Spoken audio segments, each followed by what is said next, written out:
doing, guys? JH the boxing fan here, back with another video. In today's video I'm going to be looking ahead to this weekend's unification bout over in Los Angeles in the flyweight division. Of course, Sonny Edwards versus Jesse Bam Rodriguez.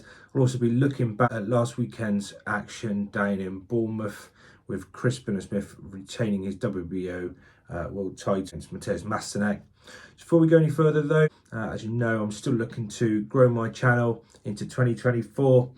Really helps me. So if I could ask you to like, share and subscribe. I think 95% of you watching my videos are still non-subscribers, so click on that button there. So thanks for your support as always. Let's get into this one then, picking up, as I say, with last weekend's action on Sunday night.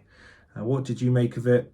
I thought it was quite novel actually. Sunday night boxing, I quite enjoyed tuning in after the football. It was quite a strange performance, I thought, from Chris Smith, and quite a strange ending to the fight. Thought that we thought it might be a hard night's work for CBS against a sort of well-schooled, well-organised, compact Mateusz Masternak. That was his sort of, I think, last throw at perhaps world title, so he was always gonna be up for it.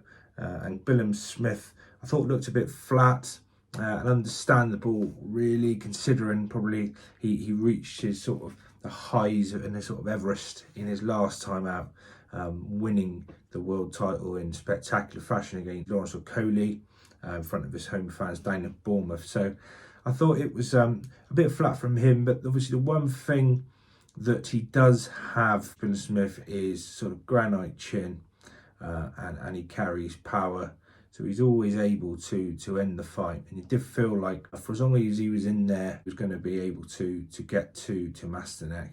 Obviously we've seen him go the distance in the past against Yakpo, Isaac Chamberlain, so he just has this ability, this durability to stay in there. And he'd obviously hurt Masternak to the ribs. You could see that something didn't look right down in that area, and I think they're obviously targeting that. And I think in the end, Masternak in his corner perhaps realising that rather than going on knowing that was going to be targeted, they probably thought best to pull him out. I thought it was a bit strange just in the fact that he was up in the fight, but I guess given that there was as long left as there was, perhaps if that had been, I don't know, maybe the 10th, 11th, I'm sure he would have just tried to stay in there, built down on his gum shield. But I think he probably thought there was too long left for him to struggle on with that injury, which was obviously debilitating. Obviously he didn't look in discomfort, but I think he was. Smith retaining his title, and he will now go on into next year and likely to come up against either a rematch with Lawrence Okoli or the next man in line looks to be Richard Riakporhe. I think Bilham Smith will have to improve again on that performance. He says he's an improved fighter from when he last fought Riakporhe, but I don't think on that performance we sort of saw it. But I'm sure when it comes around next year, he'll be able to up his game, and we'll see a better Bilham Smith in his next time out. A couple of fights on the undercard of note. Obviously wins for cruiserweight prospect Vidal Riley, who wins the English title. Congratulations to him. And Ben Whittaker, of course, the light heavyweight prospect, in another sort of spectacular early knockout. I don't know, I feel like with Whittaker, it's time for him to perhaps sort of be moved a bit sooner. I don't really get the benefit in putting him in with guys that are clearly below his skill level. He's had over 70 amateurs fight, Olympic silver medalist. The guy can box, we know this. Blistering hand speed, he's got all the skills. I get that they're trying to build him in the same way with perhaps a Fraser Clark, but we know these guys can fight. So in some respects, I would think let's get him in with someone more evenly matched, because clearly he was levels above his opponent on Saturday. So much so that obviously he was able to do his showboating. I think next year, let's get him into a more even fight. We've seen it with Queensbury, more evenly matched boxers with similar records. On the DAZN card this weekend, even on the undercard there, we're seeing some prospects with more evenly matched fighters. So that's what we, as fans, we want to see. So let's get into this weekend over in LA. I don't think you can beat it personally when you get a fight in the early hours of the morning. I can remember getting up back in the day, the likes of Mike Tyson fighting. Something special about those big fights in America, getting up in the early hours. I think the ring walk in this one is expected to be 4 a.m, so it will be a similar affair. Obviously down in the less glamorous flyweight division, this one promises to be a really good fight. Two guys with similar records, as we know, contrasting style, not just in terms of their stance, but also the way they approach their fights. You've got the sort of masterful boxer, Sonny Edwards, with all his evasive skills and incredible footwork, the way he likes on the back foot, counter punch, being effective. Perhaps not a big puncher, I think that's pretty fair to say. He tends to pick up his victories.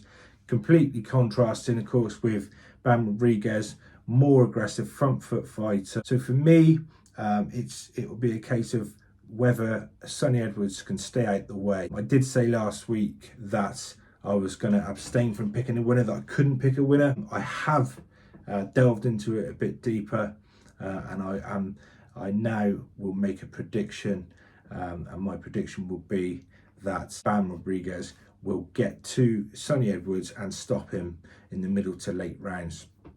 I hope I'm wrong. Sonny Edwards being the British fighter, I always support the British fighter. Just feel like, you know, the punches only got to be good for a second. So, but not only that, but Bam Rodriguez is so good at the way he pivots, is able to pivot around his opponents, create the angles to land those power shots. I can't see Sonny Edwards being able to evade him for the entire fight.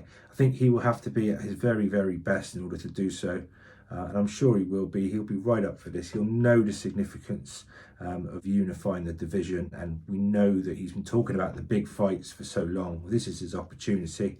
If he hears the final bell, then I do think he's got every chance of winning the decision. And he'll say that even though it's in America and he's the away fighter, I still think he's good enough. I don't think he will be able to do so, but I hope I'm wrong. Let me know your thoughts on that one. Who have you got this weekend, Sonny Edwards or Rodriguez, if you're tuning in? I have had a quick look at the undercard on this one. Obviously some British prospects in action. Glauia Fai, he's fighting for a version of the WBC flyweight title himself, potentially an opponent for one or other of the two on the main event. I suspect him, being the sort of younger, hungrier fighter than his opponent, to come through that one. And June Boston as well, the middleweight prospect in action. So it'll be interesting to see how he gets on. So that's it from me, guys. Thanks for tuning in. We'll catch up with my reaction to the weekend's action in the next one, and we'll be looking ahead, of course, to the showdown in Riyadh just before Christmas. Thanks for listening. I'll see you on the next one.